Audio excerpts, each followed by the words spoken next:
Okay, so the final part of our paperclip project is to form the paperclip. So first thing we have to do is a couple health and safety information. So this is a piece of equipment called a strip heater. You might be able to guess by the name, it gets very, very hot. So it has been turned on. If I hold my phone slightly above, you can see that there is a heating element. Looks like the inside of a toaster, because that's essentially what this thing is. It is a giant toaster, but it will only heat one line of material at a time. So we're going to use this to form the flick at the end of our paperclip, as well as the fold in the middle. But first things first, you do not touch any part of this machine. There is literally no need to. You don't need to touch the dials. They've all been set up. It will be turned on for you. You don't need to touch anything. Your material will touch the safety bars, and that's about it. But everything else, you do not need to touch at any time. There is no reason for any material to get stuck or placed in the middle of the heating element. If that happens, it suggests to us that you've been using it inappropriately, and you may perhaps be asked to leave the room. If you do notice that maybe in a previous lesson, someone has put something inside the heating element, please do let your teacher know so we can turn it off and get it repaired, get it sorted. But it does mean that it would be out of action for the rest of that lesson. But anyway, that's the heating element, that's the health and safety. Let's go on to the actual how do I use it bit. So this is the bit that most students prefer, because you can now take off the protective vinyl of your acrylic on both sides. Very satisfying. The vinyl needs to go in a bin. Please do not just leave it on the side and hope that someone else will get rid of it. It needs to go in a bin. And what you might find, I just cleared it off, I should have shown you. But what you might find is along the edges of the vinyl, it will be quite messy, quite gunky. It's just where all that dust is gathered. Just use your thumb and finger, run it along, and it will remove straight away. But there we go. So we've got a nice shiny paperclip. Beginner of the paperclip. The first thing I'm going to do, like a standard paperclip, I need a little flick at the front so I can actually hook onto my papers or my pages far easier. So to do that, I'm going to go fishing. I'm going to place my acrylic onto the safety bar, and I'm going to push it over so that the end of the paperclip, or acrylic, sorry, is now over the heating element. I can't show you too much with my phone because obviously it will melt my lens, but I've put it just so that the end of the acrylic is over that heating element. When I actually come to form it, it will make more sense why I've done that. And then you leave it here. You've got to try and hold it as still as possible for, I'd say, about 2, 3, maybe 4 minutes. It completely depends on the colour of the acrylic that you've got, because they react to heat differently. So let's remind ourselves of why we're using acrylic. We're using acrylic because it is a thermoforming polymer.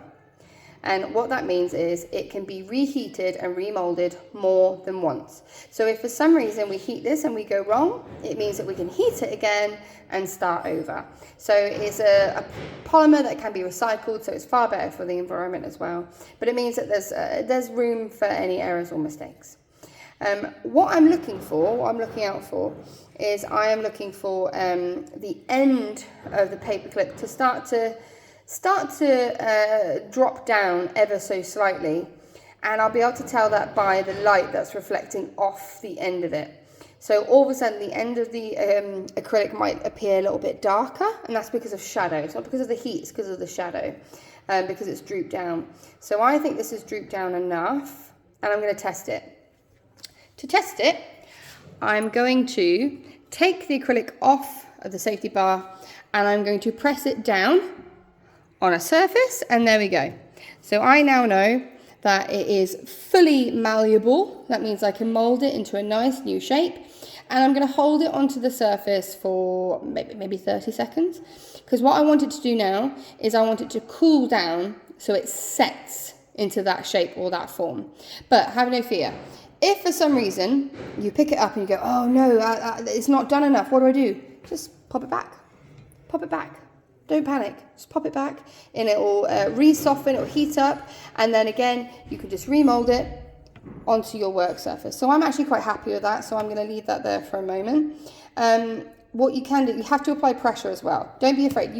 The only way you can break it is if you put too much pressure and it will snap in half. I know that sounds really obvious, but the amount of pressure you'd have to apply is a ridiculous amount. So just by putting enough pressure so that you bend the end, you are not going to break it. So don't be afraid to put a little bit of force down. So I'm happy with that now.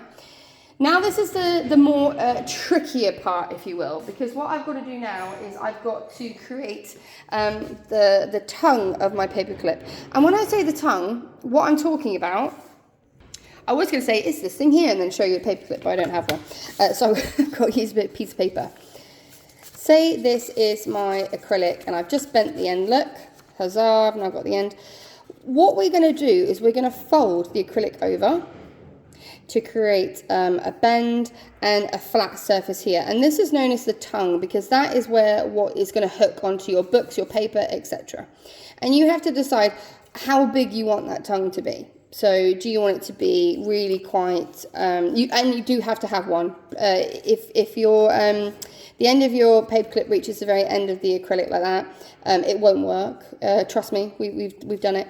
You can have a very slight one, that's absolutely fine, but it cannot reach the end, basically. You'll see as we go. But you've got to decide how much of a tongue that you'd like to have. So I'm going to decide that I'd like one that's this long. And I'm just going to use a board marker to identify that. Really poured badly. Boom, there we go. So that's the length I'd like my tongue to be. Now if I open it back up, I've now got to find roughly the halfway mark between where I want the tongue to be and the end of my acrylic where the flick is. And I'm going to say it's roughly here. So I would place that area over the strip heater. Obviously I can't because this is paper, so let me show you on this bit. When we place it on the strip heater, we're going to place it with the flick bit up. So I'm just going to draw on the back. I'm going to say that I want to have this much of tongue showing on my paper clip. So now what I've got to do is I'm going to find the halfway point between the end where it curves and that line. And I'm going to say it's roughly there. Yeah, roughly there. I'm happy with that. Roughly there. I'm now going to mark it on the top so you can see what I'm on about. There you go, roughly there. You can use a board marker to write on your acrylic. Before you heat it, it does rub off. However, once you heat it, it can sometimes burn into the surface, so you might be left with a little bit of residue. So just food for thought if you want to use it for your marking out. But I always tell my students, do it by eye. So what I'm going to do now is I'm going to place that area of acrylic over the heating element, I've got 2 safety bars. I'm just going to leave it there. I don't need to touch it. I don't need to do anything. I'm just going to leave it there. The only thing I do need is I need to prepare myself. So at this point, we do have heat-proof gloves that you might want to use to help protect your skin. You don't need goggles for this because there's no chance of any debris shooting back at you. It's all about heat safety, health and safety. As long as you do not touch the machine, you are absolutely fine. The only thing we've got to bear in mind of is that wherever you place your acrylic, it's going to get hot. If you touch it, you could get burned. So we don't want to touch the end. So what I should have told you is when we did the flick, where that line of heat would have been, you don't want to touch that onto your skin because it will burn you. It doesn't look hot, but it is hot.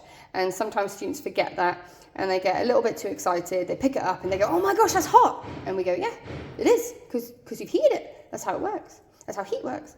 But anyhoozles, it's starting to go. I can tell it's starting to go because, again, I can see that there is a little line that's forming in the middle. And I can see that the way I've got my acrylic is it's starting to drip or droop in the middle. So the ends are starting to lift up. Yeah, on the side, if I take this bad boy out, oof, on the side, it looks a little bit more obvious. You can see it started to slope. There you go, it's not as subtle anymore. Sorry, it's not as rigid anymore. I'm gonna try and put this back into the holder. I don't think it's gonna let me. Huzzah, there we go. Right, awesome. To check if it's actually ready, all I'm gonna do is pick it up. Right, well, I'm not touching where the heat has been, obviously, because that's going to be very hot. Just touching the ends. That's obviously ready to go. There we go. But if I hold it here, yes, it will set the shape, but it's not going to actually give a nice snap of a paper clip. Instead, what we're going to do is you guys will have a little piece of dowel. I've just got a board pen because apparently I was unorganized for this. And what I'm going to do is I'm going to take the acrylic off, not rushing this, I'm taking my time. I'm going to have the inside of the paperclip facing me, so the flicker's on the outside. I'm going to place my dowel or my board marker over where the heat has been. I'm going to fold my paperclip over like that. And I'm going to place my fingers underneath my piece of dowel, or in this case my board marker. And I'm going to squeeze really, really tight. Tight. I'm going to squeeze down really, really tight. Tight. Sometimes we do also have little buckets of water nearby, so you can just dunk it in. You can put a little bit of air on it. You can stand by a window. You can move it around side to side. But the important thing is, can you see my thumbs, how much pressure I'm putting on? You want to squeeze it. The tighter the squeeze, or the better the squeeze, the better snap you get at the end, which will come apparent in a minute. And for anybody thinking, oh my gosh, why is that pen not melting? That pen should melt. The board pen has been made out of a thermosetting polymer. This means it's got a higher resistance to heat, and it shouldn't. There you go, look, still in one piece, absolutely fine. So I've taken that out because it has started to set. I'm still squeezing it though, still squeezing it. I don't need the pen anymore because it's not going to shrink back or go flat. I'm just still giving it a good old squeeze so I get that nice little snap that I've been referring to. There we go, I think that might be done. So hopefully now if I go like that, perfect. That is a nice snap. So what that means is I can now use that to hook onto some paper or some cardboard, and it will hold on beautifully. So there we go. If for some reason your paperclip does not have a snap, maybe, I don't know, you let it cool down too quickly, maybe you didn't press it tight enough, it's thermoforming. You can reform it. Now I would advise against this, so you make sure this is definitely what you want to do, because you have stretched your polymer, which is cool now by the way, that's why I'm touching it. That means that it will never go rigid again. It will never be a nice flat, smooth, shiny surface like it was at the beginning. There will be a bump. So if you did want to ever reform, you'd have to hold the paperclip over, let it start to unfold, and then put it back over the safety bar. But you will get a little ridge of where you first molded it. But there we go. That is how you make a paperclip using acrylic, a file, a brace of paper, a belt sander, masking tape, and a heat strip.